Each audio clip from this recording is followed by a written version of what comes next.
Dear learners, welcome you all to e-learning platform. In this semester, you're going to study 18th century English Literature 1 with me. This is Faisal Ahmed throughout the whole lectures. So 18th century English Literature 1, the course code of which is ENG 413. This is lecture 1 in week 1. Let's begin.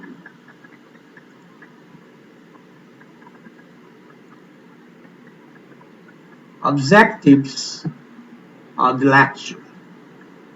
You will have an introduction to 18th century English Literature 1, historical background and major characteristics of literature produced in this century, 18th century. You'll identify the other attributes to the 18th century. You'll have a familiarization with the authors of this era, major themes in literature of this century. You'll be able to demonstrate an understanding and develop a critical perspective of the ways in which historical fiction can be used to illuminate contemporary issues and concerns. Selected texts that you will study throughout this semester. The Rape of the Lock by Alexander Pope. The mock heroic narrative poem first published in 1712 in 2 cantos, 334 lines. Revised edition in 1714 in 5 cantos, comprised of 794 lines. The next text is Gulliver's Travels, a satiric novel by Jonathan Swift, published in 1726. And the third text is Robinson Crusoe, an adventurous fiction written by Daniel Defoe, published in 1719. So let's have an overview of 18th century English literature. European literature of the 18th century refers to literature, poetry, drama, satire, and novels produced in Europe during this period, especially in Great Britain and Ireland. The 18th century saw the development of the modern novel as literary genre. In fact, many candidates for the first novel in English date from this period, of which Daniel Defoe 1719 Robinson Crusoe is probably the best known. Subgenres of the novel during the 18th century were the epistolary novel, the sentimental novel, stories, the Gothic novel, and the Levantine novel. 18th century Europe started in the age of Enlightenment and gradually moved towards Romanticism. In the visual arts, it was the period of Neoclassicism. 1660 to 1780. So the span of 18th century literature was influenced in the earlier period before 1700 and at the end of 18th century. So this age is also called or known as the Age of Enlightenment, Age of Sensibility, Neoclassical Age, Augustan Age, and the long 18th century, 1701 to 1800.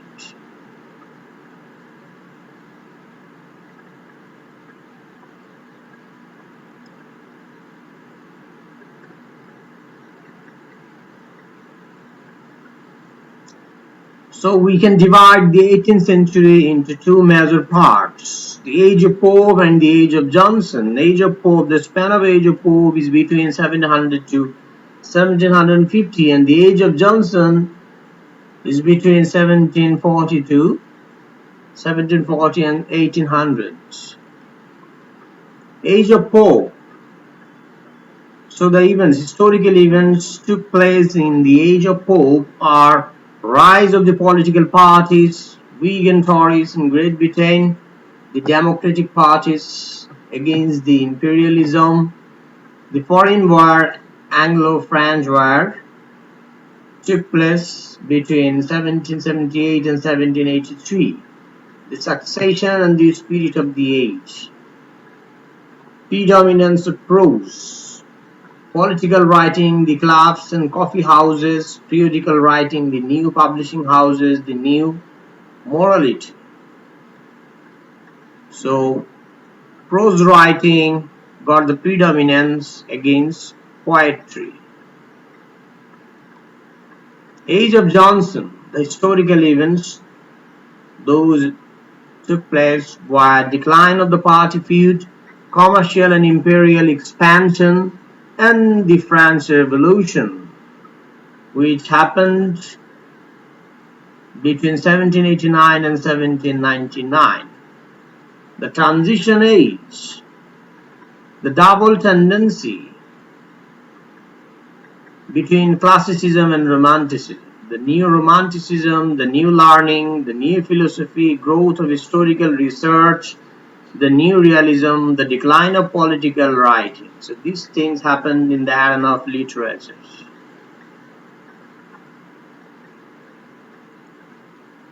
Historical timeline, P1700, that means 1660 to 1700. Historical fiction in some form is present in many cultures as works of oral history, mythology and folklore. In 1700s, the first works of historical fiction in the modern sense are published, including Daniel Defoe's Robinson Crusoe and Jonathan Swift's Gulliver's Travels. In 1800s, the genre of historical fiction continues to grow in popularity with works such as Victor Hugo's Les Miserables in 1862 and Alexander Dumas' The Court of Monte Cristo in 1844.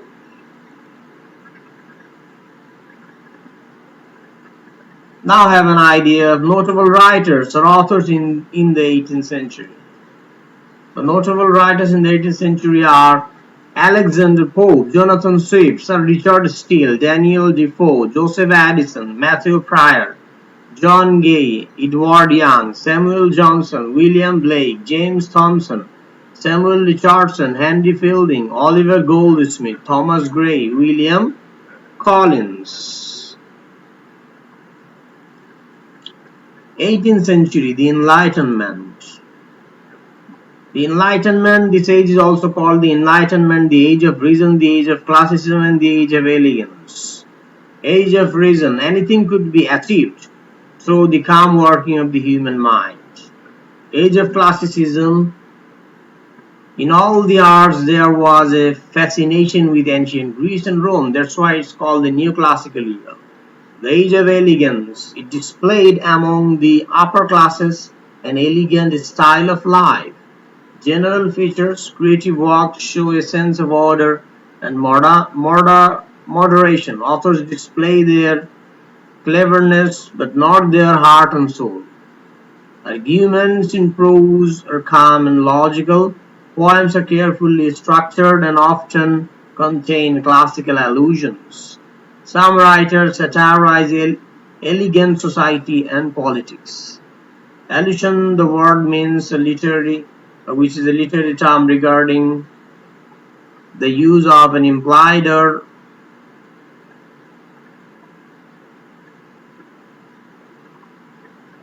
satirical reference to a person,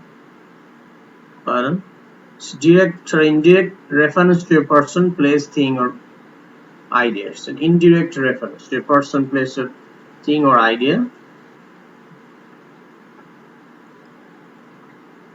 The major themes of English literature in 18th century. The 18th century in Europe was the age of enlightenment, and literature explored themes of social upheaval, reversals of personal status, political satire, geographical exploration, and the comparison between the supposed natural state of man and the supposed civilized state of man. Characteristics or features of literature in the 18th century. The 18th century literature was characterized by the spirit of realism and romantic features like enthusiasm, passion, imaginations, etc. Declined in this period. Reason, intellect, correctness, satirical spirit, etc. were the main characteristics of 18th century literature. English literature in the 18th century. Augustan Age, a reference to the prosperous Rome of Emperor Augustus, when commerce and great literature thrived. Augustan literature is sometimes divided into two periods, each named for its most influential man of letters, the Age of Pope, the Age of Johnson. The period is called neoclassical because its writers looked back to the ideals and art forms of classical times, emphasizing even more than their Renaissance predecessors the classical ideals of order and rational control. Now let's some more ideas about the writers of this era. First of all, Alexander Pope, born in 1688 and died in 1744. He wrote the greatest verse satire, Rape of the Lock. He also wrote pastoral poetry, essays, essay on criticism, essay on man. Satire means the use of humor, irony, exaggeration, or ridicule to expose and criticize people's stupidity and their vices. Samuel Johnson, 1709 to 1784, critic, poet, playwright, lexicographer, essayist, and biographer altogether. His poem, The Vanity of Human Wishes. He wrote 10 volumes of critical biographies, Lives of Poets. And he also was a lexicographer who first ever wrote the Dictionary of the English Language, composed the Dictionary of English Language. So another most influential person in this era. So one is Alexander Pope and the another is Samuel Johnson. Jonathan Swift, 1667 to 1745. Enjoyed the reputation of 18th century greatest prose writers. He wrote the satires, The Tale of Tab, The Battle of the Books. Tale of Tab, a poem that ridicules the extravagances of religion, literature, and academia. The Battle of the Books, a mock debate between ancient and modern authors. Gulliver's Travels, Jonathan Swift's another masterpiece, 1726, published. It's a parody and satire. Parody means an imitation of a particular writer or a genre, exaggerating it, deliberating to produce a comic effect.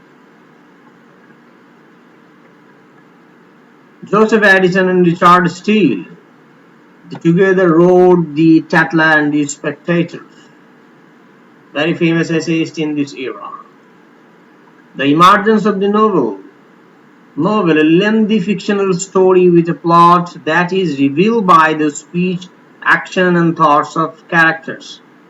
Gothic novel of manners, novel of sentiment, and picaresque novel.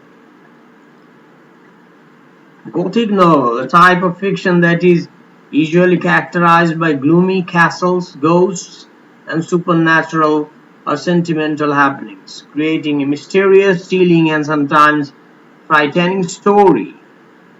For example, Anne Radcliffe's Mysteries of Udolpho is a Gothic novel.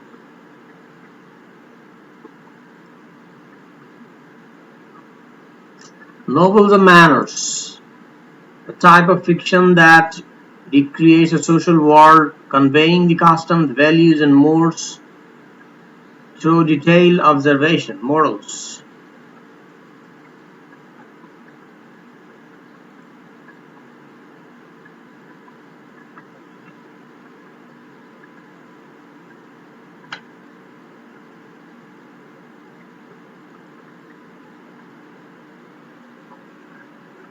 For example, Maria Isour's Belinda is a novel of manners. Picaresque novel, a type of fiction consisting of a lengthy string of loosely connected events. It usually features the adventures of a rogue, a scamp living by his wits in the middle-class society. For example, Tobias Smollett's The Adventures of Roderick Random.